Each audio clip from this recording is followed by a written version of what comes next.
इन्फोसिस की कहानी छोटी शुरुआत से ग्लोबल टाइटन तक। इन्फोसिस एक नाम जो पूरे इंडिया में, पूरी दुनिया में गूंजता है। ये एकदम इंस्पिरेशन वाली कहानी है, सच में एक देसी कंपनी जो ग्लोबल बन गई। इसकी शुरुआत हुई एक बड़े सपने से। सिर्फ 7 फाउंडर्स, बहुत कम कैपिटल, बल्कि एक फाउंडर की वाइफ से उधार लिया हुआ। वो छोटा कदम एक बहुत बड़ी छलांग बन गया। सफर हमेशा आसान नहीं था, पर उनका विजन एकदम क्रिस्टल क्लियर था, इंडिया से दुनिया के लिए एक वर्ल्ड क्लास सॉफ्टवेयर कंपनी बनाना। उन्होंने बहुत कुछ पायोनियर किया। ग्लोबल डिलीवरी मॉडल, एम्प्लॉइज के लिए वेल्थ क्रिएशन, रिस्पेक्ट, वो उन्होंने कमाया। इन्फोसिस ने इंडिया को रास्ता दिखाया। इन्फोसिस आखिर करती क्या है? वो टेक्नोलॉजी के जादूगर हैं। डिजिटल ट्रांसफॉर्मेशन उनका काम है। Cloud services, big data, artificial intelligence, वो बिजनेसेस को मुश्किलों से निकलने में हेल्प करते हैं। बैंकिंग से रिटेल तक, हेल्थ केयर से एनर्जी तक। उनके सॉल्यूशंस ग्लोबल एंटरप्राइजेस को ताकत देते हैं, कईयों के लिए इनोवेशन में एक सच्चे पार्टनर। इन्फोसिस का कल्चर यूनिक है, जो मजबूत वैल्यूज पर बना है। सी लाइफ, वो इसे कहते हैं। Client value, leadership, integrity, fairness, excellence. ये सिर्फ कॉर्पोरेट बातें नहीं है, ये बिजनेस करने का एक तरीका है। ये एथिकल कोर मार्केट में गहरा विश्वास जगाता है। इसने सिर्फ इन्फोसिस को ही नहीं, बल्कि पूरे इंडियन आईटी लैंडस्केप को शेप किया है। फाइनेंशियल फोर्ट्रेस को समझना, नंबर्स जो खुद बोलते हैं। चलिए नंबर्स की बात करते हैं। असली कहानी।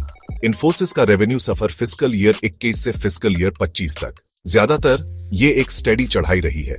कुछ सालों में ग्रोथ जबरदस्त थी, दूसरे सालों में थोड़ी धीमी। ग्लोबल इकोनॉमी का भी इसमें हाथ होता है, आप समझे ना।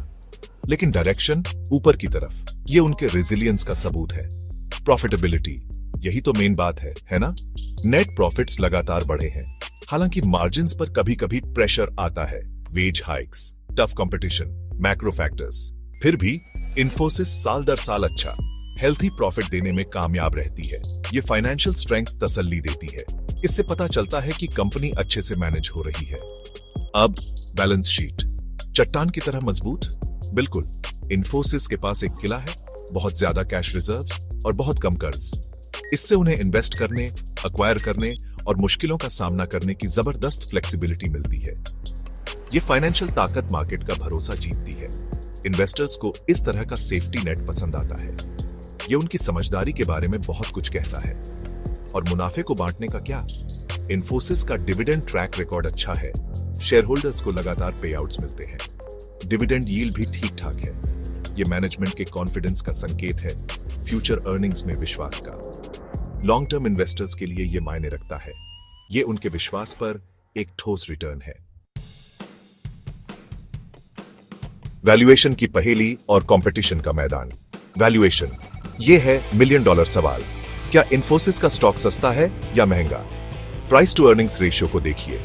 ये अक्सर प्रीमियम पर ट्रेड करता है, जो इसकी क्वालिटी और ग्रोथ की उम्मीदों को दिखाता है।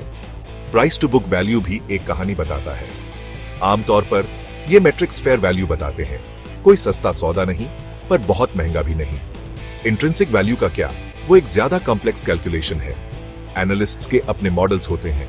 कुछ कहते हैं कि ये अंडरवैल्यूड है, दूसरे सहमत नहीं है। डिविडेंड यील्ड एक इशारा देता है। एक अच्छा यील्ड अच्छी वैल्यू का मतलब हो सकता है। आखिरकार वैल्यूएशन कुछ कला है, कुछ साइंस और हमेशा गर्मागर्म बहस का मौजू। अब कंपटीशन, ये बहुत तगड़ा है। इंडिया में बड़े प्लेयर्स हैं। टाटा कंसल्टेंसी सर्विसेज एक बहुत बड़ी कंपनी, HCL टेक्नोलॉजीज एक मजबूत दावेदार, विप्रो एक और पुराना खिलाड़ी। वो सब एक ही टैलेंट, एक ही डील्स और एक ही नाम के लिए लड़ते हैं। ये कंपेटिटिव स्पिरिट उन्हें चौकन्ना रखती है। फिर ग्लोबल जायंट्स भी हैं। एक्सेंचर कंसल्टिंग और टेक की एक बड़ी ताकत। कैपजेमिनाई यूरोप में मजबूत, कॉग्निजेंट US बेस्ड एक बड़ा कंपेटिटर।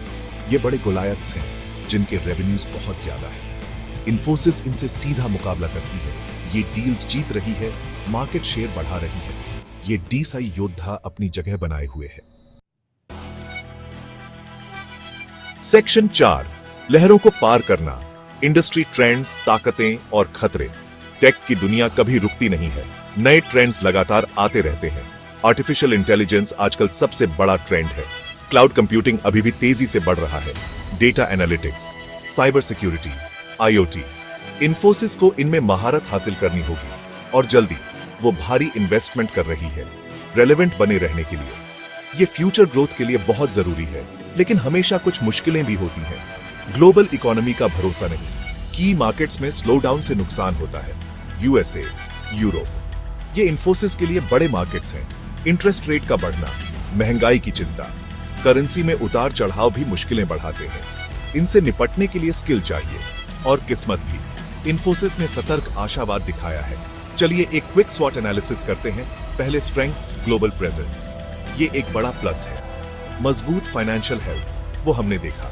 एक मजबूत ब्रांड, क्लाइंट्स का भरोसा, स्किल्ड वर्कफोर्स, हालांकि रिटेंशन जरूरी है। ये इन्फोसिस के लिए जबरदस्त एसेट्स हैं। ये एक ठोस नींव देते हैं आगे जो भी हो उसके लिए। वीकनेसेस और थ्रेट्स हर कंपनी में होते हैं। कुछ बड़े मार्केट्स पर निर्भरता, क्लाइंट कंसंट्रेशन एक रिस्क हो सकता है। टैलेंट एट्रिशन, अच्छे लोगों के लिए लड़ाई, तेजी से होते टेक्नोलॉजिकल बदलाव, हमेशा एक खतरा। नए फुर्तीले कंपेटिटर्स आ सकते हैं। इन्फोसिस का रिस्क मैनेजमेंट यहां परखा जाता है। उन्हें एजाइल होना होगा और प्रोएक्टिव भी। सेक्शन 5, आगे का रास्ता, एनालिस्ट्स की बातें, ताजा कदम और इन्वेस्टर की सलाह। मार्केट गुरुज क्या कह रहे हैं? इन्फोसिस पर एनालिस्ट की राय अक्सर मिली जुली होती है, लेकिन आमतौर पर लॉन्ग टर्म के लिए थोड़ी पॉजिटिव रहती है। टारगेट प्राइसेस अलग अलग होते हैं। जाहिर है कुछ को इसमें काफी बढ़त दिखती है, दूसरे अभी होल्ड करने की सलाह देते हैं। लॉन्ग टर्म आउटलुक अच्छा बना हुआ है। इन्फोसिस को एक कोर पोर्टफोलियो होल्डिंग माना जाता है। इन्फोसिस आजकल क्या कर रही है? स्ट्रेटेजिक एक्विजिशंस हो रहे हैं गैप्स को भरने के लिए, नई स्किल्स हासिल करने के लिए। AI और क्लाउड कंसल्टिंग जैसे एरियाज में हायरिंग ट्रेंड्स पर करीब से नजर रखी जाती है। नेट हायरिंग से डिमांड और कॉन्फिडेंस का पता चलता है, और रिकॉर्ड डील जीतना हमेशा अच्छी खबर। ये एक हेल्थी पाइपलाइन का संकेत देते हैं। इन्फोसिस की रिस्क्स पर अच्छी पकड़ है। उनकी मैनेजमेंट अनुभवी है, एक्सपीरियंस्ड है। उन्होंने कई इकोनॉमिक साइकिल्स देखे हैं। वो प्लान करते हैं, अडेप्ट करते हैं, एग्जीक्यूट करते हैं। इसका मतलब ये नहीं कि गलतियां नहीं होती, लेकिन वो सीखते हैं, इंप्रूव करते हैं। रिस्क मैनेजमेंट पर यह फोकस बहुत जरूरी है। ये शेयर होल्डर वैल्यू को बचाता है। तो इन्वेस्टमेंट का क्या फैसला है? लॉन्ग टर्म इन्वेस्टर्स के लिए इन्फोसिस को होल्ड करें। जब दाम काफी गिरे तो और खरीदें। हमेशा तेजी से शानदार मुनाफे की उम्मीद न करें। ये एक मैराथन है, स्प्रिंट नहीं। सब्र का फल मीठा होगा। कंपनी के फंडामेंटल्स मजबूत हैं। इसका फ्यूचर मुश्किलों भरा होने के बावजूद अच्छा दिखता है।